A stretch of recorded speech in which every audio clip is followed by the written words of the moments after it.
두 번째 영상입니다. 자, 정책 과정이요. 자, 정책 과정은 이게 이런 거예요.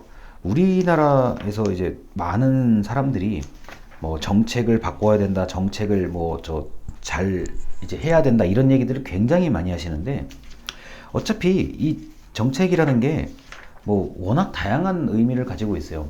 예를 들어서 정부가 하겠다라고 하는 것도 정책이고요. 하지 않겠다라고 하는 것도 정책이에요. 자, 우리가 교과서에는 보통 정부가 무언가를 한다라는 걸 정책으로 인식을 하는데 정부가 처음부터 단호하게 안 하겠다라고 하는 것도 정책이에요. 안 하기로 결정한 것도 일종의 정책이라고 할 수 있습니다. 자, 그래서 257쪽에 보면 정책 과정의 개요라고 되어 있는데요. 자, 뭐 너무 뻔한 얘기는 넘어가고요. 자, 이렇게 258쪽을 보면은 혹시 여러분들이 그 교재에 보면 옆에 아주 작은 글씨로 이렇게 돼 있어요. 정책 과정은, 자, 정책 형성, 집행, 평가라는 그 작은 단어로 써 있는데 요걸 좀 제가 말로 말씀을 드리려고 합니다. 자, 강의 자료에 굳이 이걸 적진 않았어요. 말로만 들으셔도 이해가 됩니다. 자, 정책 형성은 우리가 계획을 세우는 거예요. 자, 그 다음에 의견을 좀 들여보고 나름대로 이렇게 할까 저렇게 할까 고민을 하는 단계가 정책 형성입니다. 그런데 우리나라 같은 경우는 이제 온라인의 여론 같은 거를 정부에서 굉장히 유심히 봐요. 그러다 보니까 온라인에서 이렇게 며칠 동안 계속 이게 문제다, 해결해야 된다, 왜 빨리 안 하냐 이런 어떤 내용들이 있다 그러면 정책으로 만들어지죠. 자, 그리고 여러분과 제가 정책을 몸으로 느낄 수 있는 단계는 정책 집행이에요. 자, 주민센터를 갔을 때, 시청이나 구청을 갔을 때, 또는 가만히 앉아 있는데 문자가 올 때, 또는 계좌이체로 뭐 수당이 들어올 때, 이게 정책 집행이에요. 자, 그리고 저나 여러분들이 거의 관심이 없기도 하고 전문가들의 영역이라고 할 수 있는 게 이제 평가. 자, 정책을 집행을 했는데 이게 잘 된 거냐 안 된 거냐 이 평가를 하는 그런 단계들이 있죠. 자, 그러다 보니까 이 정책 과정은 아주 크게 보면 형성, 그 다음에 집행, 평가. 평가를 해서 잘 된 거면은 계속하는 거고 만약에 반응이 안 좋거나 실패했다 그러면은 자, 그대로 그냥 종료해버리면 되는 겁니다. 자, 이렇게 여러 가지 뭐 이야기들이 있는데 그 261쪽에 보면요. 그 네모칸을 보세요. 자, 네모칸에 유기적 모델, 공공적 모델, 개인주의적 모델이라고 되어 있는데요. 이거는 사실 여러분 전문가들한테 좀 해당되는 얘기인데 제가 이거를 좀 풀어서 좀 설명을 해볼게요. 그 261쪽의 표를 강의 자료에 보면 1, 2, 3으로 나타난 제가 적어놨습니다. 자, 이 정책을 그러니까 우리가 여행 계획을 세울 때나 이렇게 할 때처럼 정책을 어떻게 할까 이제 좀 구상을 할 때, 자, 유기적 모델로 구상하는 경우가 있다. 이 뜻입니다.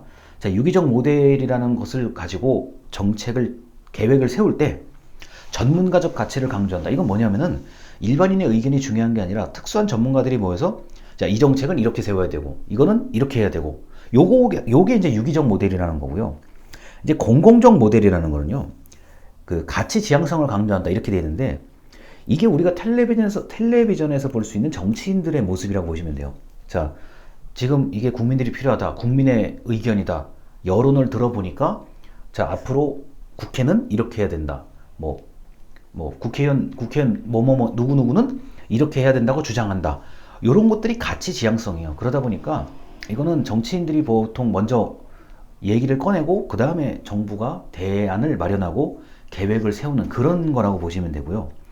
개인주의적 모델이라고 하면은 이런 거예요. 이거는 특정한 집단, 이익 집단, 무슨 조직, 무슨 협회, 무슨 단체의 이익에 좀 맞게끔 정책을 바꾸거나 새로 만들거나 이런 것들입니다. 보통 인가, 허가, 뭐 자격증을 발급해주는 그런 권한 이런 것들을 이런 것들에 관련된 정책이 바로 개인주의 모델이라고 할 수 있습니다.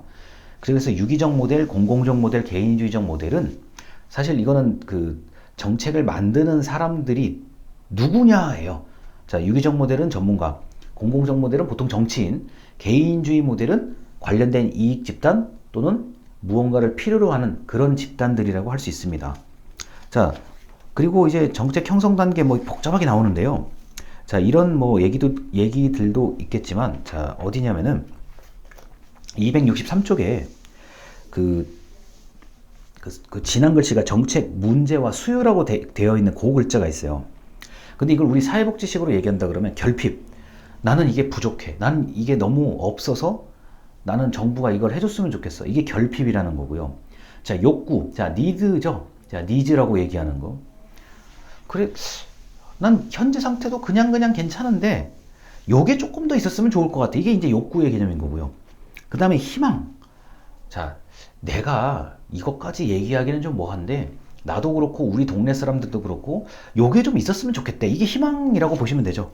자, 그러면은 정책 문제와 수요가 발생을 하면 자, 사회 문제가 발생, 뭐 제일 대표적인 범죄죠. 사회 문제가 발생을 했을 때 또는 수요가 발생을 하면 자, 정부에 있는 사람들은 정책을 구상하기 시작하죠. 아, 이걸 해결을 해야 되냐, 말아야 되냐, 아니면 더 지켜봐야 되냐, 이런 얘기들이 있겠죠. 자, 그 다음에 그 265쪽에 이런 문장이 있습니다. 문단이 있습니다. 맨 아래 문단이요. 그 영어 단어 있는 부분입니다. 뭐 이슈 촉발 장치라고 얘기하는데 저는 그냥 이게 촉발 장치, 우리 방아쇠, 총에 방아쇠를 당기는 이게 이제 촉발이거든요.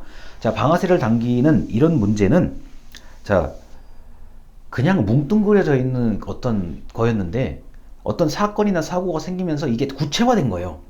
만약에 그러한 촉발 장치가 없었다 그러면 정책을 결정하는 사람이나 그 공무원 담당자 입장에서는 모르고 지나갈 수도 있는 얘기인데 뭐 그게 1분이든지 하루든지 한 달이든지 뭔가 사건이 생겨서 그 숨겨져 있던 또는 뭉뚱그려져 있던 문제가 명확해질 때 그게 바로 그렇게 하는 어떤 사건이나 사고 도구를 촉발 장치라고 얘기합니다.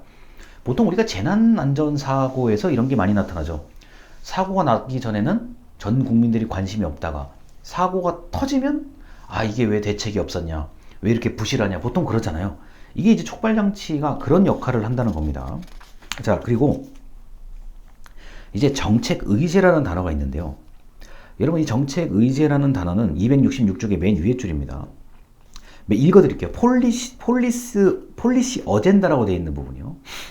자, 공공정책으로 전환이 되려면 정책 결정자의 관심을 불러일으키고 논의될 수 있는 상태의 문제나 목록, 의제의 모음이다 라고 되어 있습니다. 자, 이거는 정책 의제, 자, 폴리시 어젠다라고 되어 있는 거는 정부가 해결하기로 결정한 문제라고 볼 수 있습니다. 야, 이거를 할까 말까 고민을 하다가 자, 이제 하자라고 한 거예요. 제일 대표적인 게 지금 우리 사회복지 쪽에는 이런 얘기가 별로 없는데 자, 반려동물 정책이 대표적인 거죠. 자, 정부가 원래 개나 고양이 신경 안 썼죠. 별로 관심이 없었는데 반려동물을 키우는 사람이 워낙 많다 보니까 자, 반려동물을 안전하게 키우는 방법, 그 다음에 이제 예방접종하는 방법, 치료하는 거, 뭐 여러 가지, 그 다음에 캠페인, 홍보, 이런 것들 하잖아요. 이거는 정부가 해결하기로 결정한 문제라고 할 수 있겠습니다. 자, 그런데 이러한 문제들은 이제 어떻게 되냐면요. 이게 268쪽에 요런 얘기들이 있어요.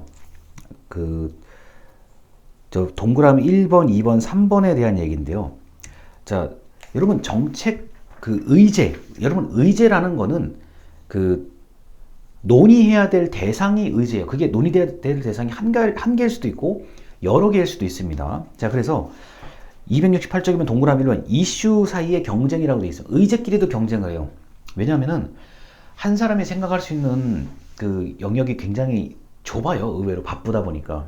그러면 여러 개의 문제들 가운데, 정책 의제 가운데 뭐를 먼저 해야 될지를 이제 고민을 해야 된단 말이에요. 그러면은 그 각각의 의제가 내 문제가 더 중요해. 아니야, 그게 아니라 이게 더 중요해. 아니야, 그게 아니라 지금 당장 어제 생겼던 그 얘기가 중요해. 이런 식으로 의제들끼리 경쟁을 한다는 얘기입니다. 자, 그리고 두 번째가 정치적 과정인데, 자, 이거는 흔히 말해서 우리나라 이제 그 국회에서 이제 결정을 할 때 보면은 그 국민들이 관심을 가지는 것도 얘기를 하지만 정당에서 관심을 가지는 게 먼저일 경우도 많아요. 자, 이런 경우에 우리가 뭐 흔히 뉴스에서 볼 수 있는 민생 문제를 먼저 해결해야 되는데 민생 문제보다는 뭐 정당의 쟁점이 먼저다를 비판하기도 하는데, 자, 이 정책 의제가 자, 반드시 또 이게 급하다고 해서 그걸 먼저 또 하는 것도 그 정답이 아닐 수도 있어요. 그러다 보니까 정치적 과정은 굉장히 복잡하고 아침에 이야기한 게 그 다음날 달라질 수 있고 저녁에 이야기한 게 그 다음날 아침에 달라질 수도 있는 그런 것들이라고 보시면 되겠습니다. 자, 그래서 이 268쪽의 동그라미 1번과 2번을 말씀을 드렸는데 그 강의 자료를 보시면은 그 4번에 정책 형성 과정의 주요 개념 돼 있고 1, 2, 3은 설명을 드렸어요. 방금요. 맨 아랫줄입니다. 여러 의제끼리 경쟁 말씀드렸고요. 자, 확대. 야, 이거 시범 사업 해보니까 너무 좋아. 이거 확대하는 거고요. 그 다음에 축소. 야, 이거는 처음에 너무 우리가 의욕이 앞섰다. 마음만 앞서서 했는데 줄이자. 이게 이제 축소인 거고요. 그 다음에 소멸. 야, 폐지, 없애. 또는 애초에 하기 전에 그냥 백지화 시켜버리는 거. 이거는 하려고 했는데 주민들이 반대를 해서 아예 그냥 없는 일로 하겠습니다. 이게 소멸이에요. 자, 그러다 보니까 정책 형성의 과정은 사실 이게 한 바퀴를 돈다고 저희는 표현하거든요. 전문가들이 보통 일상적으로 한 바퀴 돌아봐야 된다 그러는데 이게 한 주기 1년 정도 지나봐야 효과가 나타나요. 일반적으로는. 자, 그래서 일단 한번 해보고 라고 했을 때 이제 작은 것부터 해보고 넓혀갈지 아니면은 크게 한번 해보고 이거를 줄일지 그대로 유지할지를 결정하는 거. 보통 장학금 같은 경우, 국가 장학금 같은 경우는 한번 크게 하고 그냥 쭉 이어져 가는 대표적인 정책 중에 하나고, 뭐 바우처 제도, 이제 수업 시간에 잠깐 말씀드린 바우처 제도는 뭐 A라는 사람들만 이용하게 했더니 반응이 괜찮다. 그러면 B, C, D, E, F의 사람들도 하나씩 분야를 넓혀가 보자. 그게 바우처 제도예요. 자, 그러다 보니까 이제 확대가 되는 거고요. 그리고 이제 수많은 정책 의제들이 누가 더 중요하냐를 가지고 경쟁을 많이 벌이게 됩니다. 그래서 정책 형성, 정책 기획에 대한 얘기는 여기까지 하도록 하고, 뒷부분에 조금 그 어려운 내용들이 있는데 그거에 대해서 한 번쯤 말씀을 드리도록 하겠습니다. 자, 들어주셔서 감사합니다.